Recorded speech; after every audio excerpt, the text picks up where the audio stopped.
Di tahun 2001 saya mendapatkan pengalaman. Saya melihat mak sama engkong saya ada di neraka. Jadi mak sama engkong saya adalah orang tua dari mama saya. Waktu itu saya lagi di kamar sedang baring-baring. Saya lagi nggak tidur, saya lagi nggak pingsan, dan saya lagi nggak bermimpi saat itu.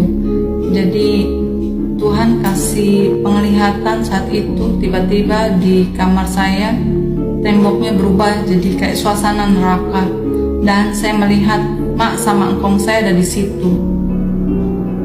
Mak sama engkong saya dirantai kakinya, tangannya, dan mak saya dipegang 2 setan besar, engkong saya dipegang 2 setan besar.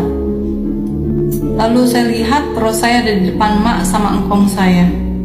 Lalu roh saya mulai berkata-kata kepada mak sama engkong saya tanyakan, kenapa mak, kong ada di tempat seperti ini? Saya tanya lagi, mak, kong kenapa ada di tempat seperti ini? Tapi mak sama engkong gak menjawab. Mereka seperti menahan kesakitan. Iblis terus mencambuk mereka dari ujung kepala sampai ujung kaki. Terus dicambuk dari ujung kepala sampai ujung kaki. Sampai terus saya bertanya terus kepada mak sama engkong saya, kenapa mak, kong ada di tempat seperti ini?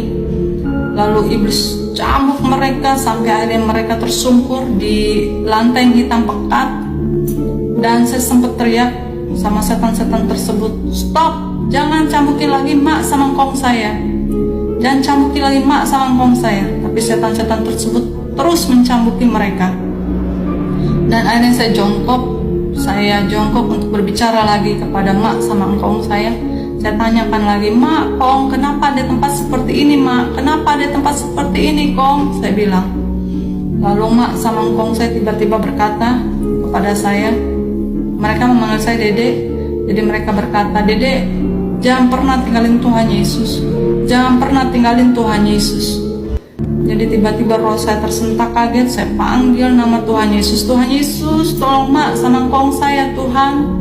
Tuhan Yesus, tolong mak sama engkong saya Tuhan. Tiba-tiba di belakang roh saya ada cahaya putih sinar terang. Lalu saya berbalik, saya melihat ke cahaya tersebut. Lalu saya teriak, saya tahu itu engkau Tuhan Yesus. Tuhan Yesus, tolong mak sama engkong saya Tuhan. Saya sudah nggak melihat lagi ke belakang. Saya tidak melihat lagi mak sama engkong saya. Jadi saya menghadap ke cahaya tersebut, roh saya. Lalu saya memohon lagi, Tuhan Yesus tolong mak sama engkong saya Tuhan. Tapi cahaya tersebut, Tuhan Yesus berkata sama saya, sudah terlambat Fanny. Lalu saya menangis. Saya bilang, Tuhan tolong mak sama engkong saya. Tuhan Yesus ampuni mak sama engkong saya. Tapi Tuhan Yesus berkata sama saya, sudah terlambat Fanny, sudah terlambat. Waktu mereka di dunia, mereka menolak aku. Aku sudah mengirim anak-anakku, tetapi mereka menolak aku. Kemarilah Fanny. Lalu saya menangis. Tuhan memanggil saya, dan akhirnya roh saya mulai berjalan untuk mendekati cahaya tersebut. Tapi belum sampai di depan cahaya tersebut, roh saya seperti mau pingsan. Tapi dengan cepat cahaya tersebut dengan berbentuk tangan yang besar menggendong roh saya, dan saya merasakan seperti roh saya masuk lagi ke tubuh saya. Jadi setelah itu saya ketakutan, saya keringat dingin, saya nangis. Lalu saya memberitahu ini kepada mama saya, karena ini adalah orang tuanya. Jadi dari situ Tuhan memberikan saya rema bahwa orang yang sudah meninggal tidak bisa didoakan lagi. Karena selama ini ternyata saya salah.